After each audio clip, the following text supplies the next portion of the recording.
Hey there, everybody. Thanks for joining me for another one-man review. Today, I've got another twofer from one artist. These are both from Brian Canini. Brian was really, really kind and sent over his book, his one-man anthology, Airbag. And while he's been working on the next issue of that, he did these two things, these little compilation books for fun, and sent these on over. So very much appreciate these, Brian. I really really enjoyed Airbag, so as soon as I got these I was very excited. I really like this like old school New Yorker look as well on the cover here, so was very excited to dip into these. I knew they'd be like good clean fun and we'd have some really good laughs. This first one is like a fan art book basically, to it sounds like a friend of Brian's, Michael Anthony Carroll. That's not a name I'm familiar with, but there's a whole list of Michael Anthony Carroll's work in the back, and it's basically the ninja verse is what it's called. There's all these books about ninjas, so I don't know what this is a tribute to, but it's obviously a silly, goofy, lighthearted ninja book.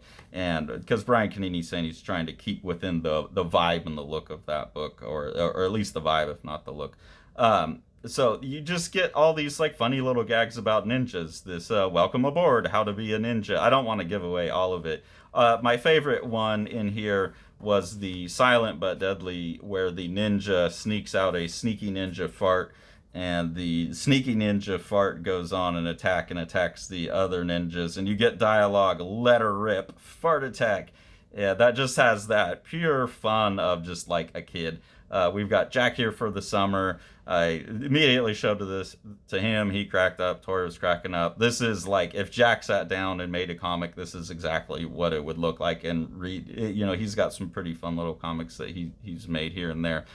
So I just really appreciate that. I think a lot of, you know, the things I normally read and enjoy are very serious, and you know I need that as well sometimes to just come down and have some fun. Like Brian Hart's Bum Cats was like that as well. So all the Bryans, you're out there doing good work, man. You're making me laugh.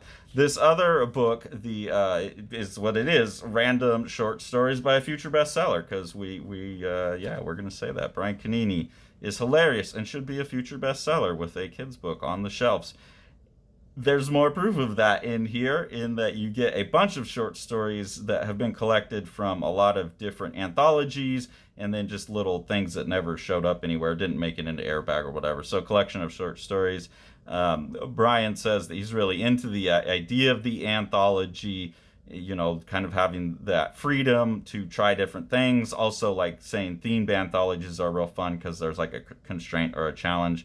I really appreciate that mindset. I've always liked when bands do songs for like a soundtrack and they get to play a little bit outside of their style. You know, you can't have a whole album going off style, but for a soundtrack you can play.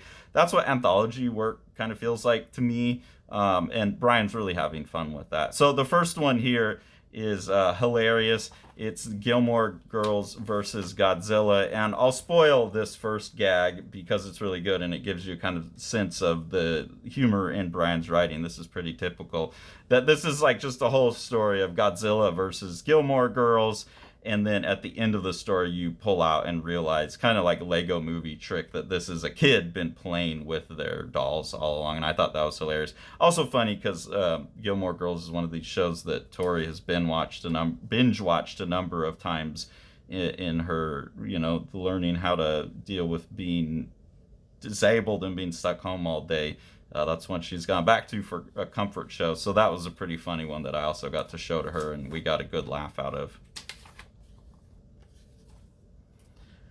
Carrying on with like the parody and the spoof, there's a story here that's called Pandemic Park, and you basically get the guy from Dr. Hammond from Jurassic Park proposing to this board of people that are going to invest in his ideas, kind of like a Shark Tank idea, it seems like. He's like, we're going to do Pandemic Park now, and we're going to revive old viruses and stuff. So another funny spoof. You can get a sense of Brian's really great cartooning and compositions across the page. Just like a really, really solid cartoonist for gag cartooning, I think is his biggest strength. In this story here, you get Brian working outside of that working in a different style, trying something else, which is that thing I said about anthologies, which is really cool. So here, going more for an action vibe. Now, when I look at this, I'll admit I don't think as successful. The wash look I don't think works as well for his work, and just you could tell like within his cartooning style, it's a little harder to do action stuff. But I like seeing that this is someone that's like, hey, this is just a few page story. I'm gonna try something different outside of my comfort zone, and learn from that and take something back to my other books. And I love that. I love seeing that kind of thing. There's a longer story here in the end about someone going back to Texas. I really quite enjoyed this. Welcome to Texas, drive friendly the Texas way. That's a hilarious joke because I've driven in Texas and they do not drive friendly anywhere that I've been in Texas. The particularly really like to just leave their high beams on while they're driving behind you was my experience. But that again has some really, really beautiful cartooning in it. I think you can see here kind of Canini at his best. These two characters, one's named Cliff and one's named Mark. Mark's obviously coming back to Texas, and they just have this really kind of interesting, down to earth conversation. You going somewhere? You running away from something?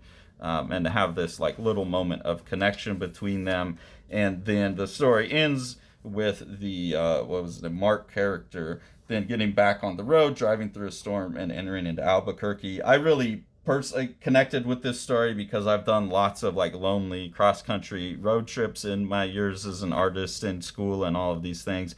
I've driven through snowstorms like that where I'm like trapped on the freeway and it's super dangerous. So I really just feel this. Driven through Texas, the Albuquerque's all on like 40 probably.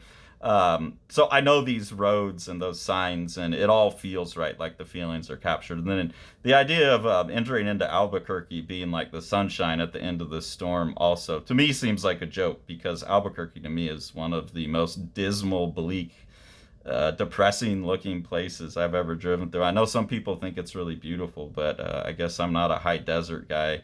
And the sandstone houses and everything. Me and Tori pulled over there once on a long drive, and we were both like, "Ugh, this is not the place for us." So to me, that's kind of a funny ending. Like the sun at the end of your journey is just Albuquerque. How sad. Maybe that's kind of the point, because we get to this like, yeah, it's on the next page. Like, do we matter? You know, this nice little story about the absurdity and meaninglessness of the universe, and then a couple little 4-panel strips here that are also really funny. So a great little collection of work. The Ninja book is super funny. The Airbag is a really great book. I just really encourage people who are looking for well done, well written, well cartooned, lighthearted stories that have some depth in them as well to check out Brian Canini's work. Centralia is an awesome, gorgeous comic by rising Dutch star Neil Van Peet. This is his first work. It's a really great sci-fi story.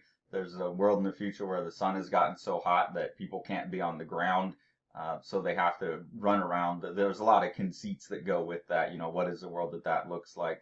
And I think you can see by the art that Sean's description of this book as like a Moebius for young adults, a YA Moebius, is a really great description of this really gorgeous and like wild, wacky, fun book.